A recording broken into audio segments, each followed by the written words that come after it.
Hello नमस्कार दोस्तों, आप सभी का स्वागत है आपके अपने यूट्यूब चैनल आरपीएससी एग्जाम पाठशाला पर। पिछली क्लास में अपन ने पढ़ी थी राजस्थान की जलवायु, और इस क्लास से अपन स्टार्ट करने जा रहे हैं अपना न्यू टॉपिक राजस्थान की नदियाँ। तो अपन सबसे पहले अरब सागर की नदियाँ पढ़ेंगे, जो अरब सागर में अपना जल ले जाती है, और फिर बंगाल की खाड़ी, और फिर जो अंतःप्रवाही नदियाँ हैं उनका हम अध्ययन करेंगे। चलो बिना देरी किए अपन आज की क्लास को स्टार्ट करते हैं। तो सबसे पहले हम पढ़ते हैं नदी की डेफिनेशन की। नदी किसे कहते हैं? तो धरातल पर प्राकृतिक रूप से एक धारा के रूप में जो जल बहता है उसे नदी कहते हैं।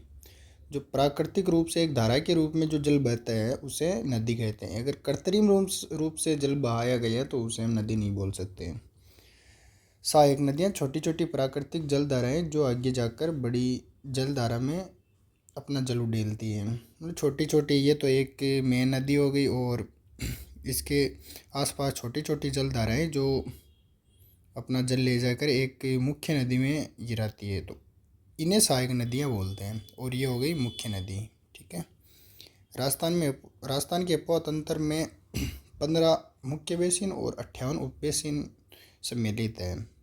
भारत के कुल सतही जल में राजस्थान का योगदान है 1.16%।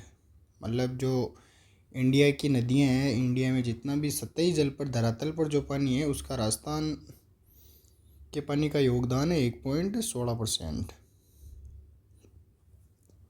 मतलब राजस्थान में बहुत ही कम पानी है। ये इस बात से पता चलता है कि राजस्थान का स्थलीय कुल सतही जल कितना है। भारत के कुल भूमिगत जल में राजस्थान का योगदान 1.72 है। और भूमिगत जल से मतलब है कि जो भूमि के अंदर जल है, जिसे हम कुओं, ट्यूबवेल्स, नल पंप से निकालते हैं, उससे भूमिगत जल बोलते हैं। और उसका भारत के कुल जल में राजस्थान का योगदान है 1.72%। राजस्थान के अपोह तंत्र को मुख्य रूप से 3 भागों में बांटा गया है: अरब सागरीय अपोह तंत्र, बंगाल की खाड़ी का अपोह तंत्र और अंतःप्रवाही अपोह तंत्र। अरब सागरीय अपोह तंत्र का मतलब है कि जो नदियां अपना जल अरब सागर में ले जाती है उसे अरब सागरीय अपोह तंत्र बोलते हैं, जिसका राजस्थान के कुल अपोह तंत्र का 17% है। और बंगाल की खाड़ी का अपोह तंत्र का मतलब है जो नदियां अपना जल बंगाल की खाड़ी में ले जाती है, उसका है 23%।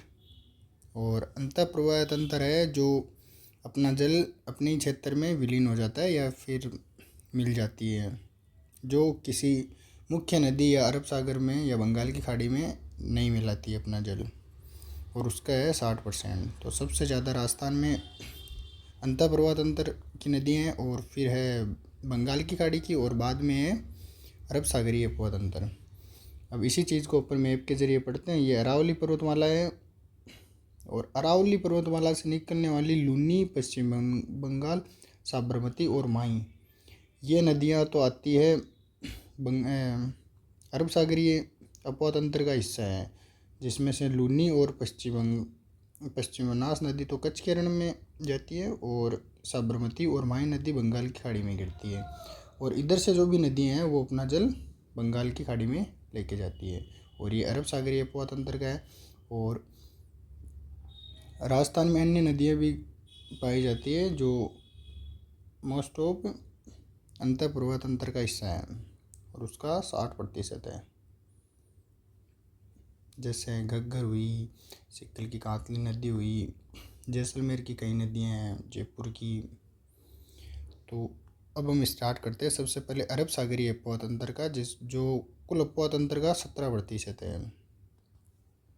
प्रमुख नदियाँ हैं लूनी, माई, पश्चिम बनास और साबरमती। जो अपन ने यहाँ पढ़ी, लूनी, पश्चिम बनास, साबरमती और माई नदी, ये सभी मौसमी नदियाँ हैं जो अपना जल अरब सागर में गिराती है। मौसमी नदी का मतलब है कि ये किसी मौसम विशेष में ही अपना प्रवाह करती है, अन्यथा ये बहती नहीं है और अपना जल अरब सागर में गिराती है। सबसे पहले हम पढ़ते हैं लूनी नदी। लूनी नदी को सागरमती, सरस्वती, लवणवती, मारवाड़ की गंगा, आदि मीठी, आदि खारी, साकरी और अंतः सलीला नदियों के नाम से भी जाना जाता है। ये लूनी नदी के अन्य नाम हैं। ये भी पूछा जा सकता है कि लूनी नदी के अन्य नामों में सम्मिलित नाम है और इनमें से किसी एक नाम को वहाँ डाल दें। तो सागरमती, सरस्वती, लवणवती, मारवाड़ की गंगा, आदि मिट्टी, आदि खारी, साकरी और अंत सलीला नदियाँ।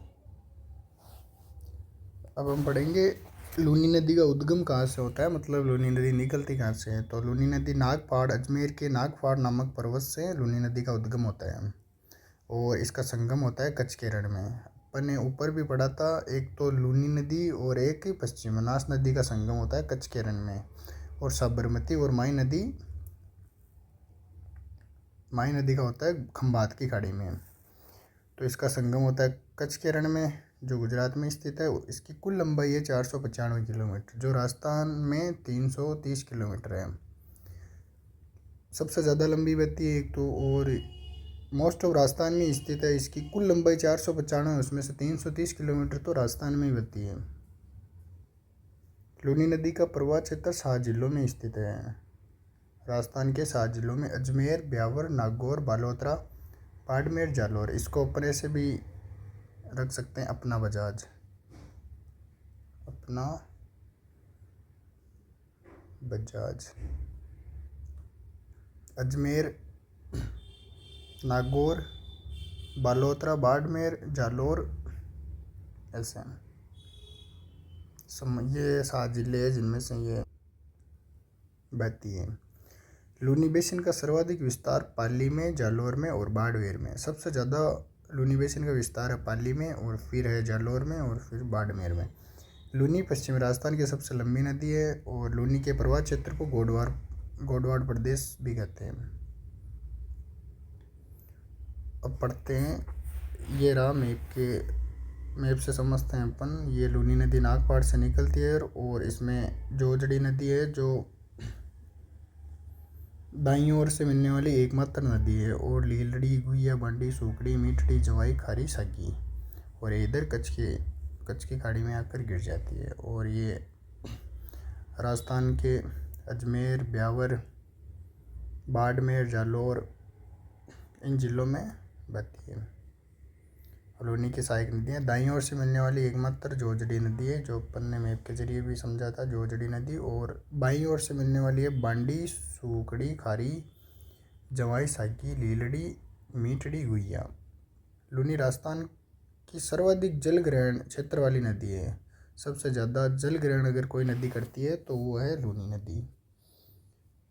अब पढ़ते हैं इसी से संबंधित कुछ शब्दावलियाँ हैं जिन्हें हम जानेंगे यहाँ। तो रेल और नाडा, रेल या नाडा किसे कहते हैं? जालौर या सांचौर में लूनी नदी के प्रवाह क्षेत्र को रेल या नाडा कहते हैं। रेल नाडा जालौर और सांचौर में लूनी नदी के प्रवाह क्षेत्र को रेल या नाडा कहते हैं। सेवज, लूनी के प्रवाह क्षेत्र में बनने वाली अस्थायी झीलों के दलदली भाग में की जाने वाली कृषि। लूनी नदी के प्रवाह क्षेत्र, जिस क्षेत्र से लूनी नदी बहती है उसमें बनने वाली अस्थायी झीलें जो कभी कहाँ बन जाती है कभी कहाँ बन जाती है, और उन भागों में दलदली भाग में की जाने वाली कृषि को सेवज कहते हैं, न कि झीलों को कहते हैं, कृषि को सेवज कहते हैं। नेक्स्ट है नेहड़। बाड़मेर जालौर का कच्छ के रण से लगने वाला भाग नेहड़ कहलाता है। बाड़मेर जालौर का कच्छ के रण से लगने वाला भाग नेहड़ कहलाता है। तो नेहड़ का सीधा सा तात्पर्य है बाड़मेर और जालौर का क्षेत्र जो कच्छ से टच होता है उसे नेहड़ कहते हैं। नेक्स्ट है बालोतरा। लूनी नदी में इस स्थान पर बाढ़ आती है वह बालोतरा में लूनी नदी का पानी खारा हो जाता है। तो अगर लूनी नदी में कहीं बाढ़ आती है तो वो स्थान है बालोतरा, और बालोतरा से लूनी नदी का पानी खारा हो जाता है क्योंकि यहाँ बालोतरा में कई इंडस्ट्रीज है जिनका गंदा पानी लूनी नदी में डाल देते हैं, उसकी वजह से इसका पानी खारा हो जाता है। लूनी नदी राजस्थान की कुल अपवाद अंतर का 10.41 है जो बहुत बड़ी संख्या है। और लूनी नदी पर प्रमुख प्राचीन सभ्यता तिलवाड़ा जो बाड़मेर में स्थित है, उस सभ्यता का विकास लूनी नदी के तट पर हुआ है। और लूनी नदी में प्रदूषण सबसे ज़्यादा पाली, जसोल, बालोतरा आदि स्थानों से रंगाई छपाई के उद्योगों के कारण लूनी नदी का जल प्रदूषित हो जाता है। अब हम पढ़ेंगे लूनी नदी की बांध परियोजनाएं। तो सबसे पहले जसवंत सागर बांध है जो जोधपुर में है।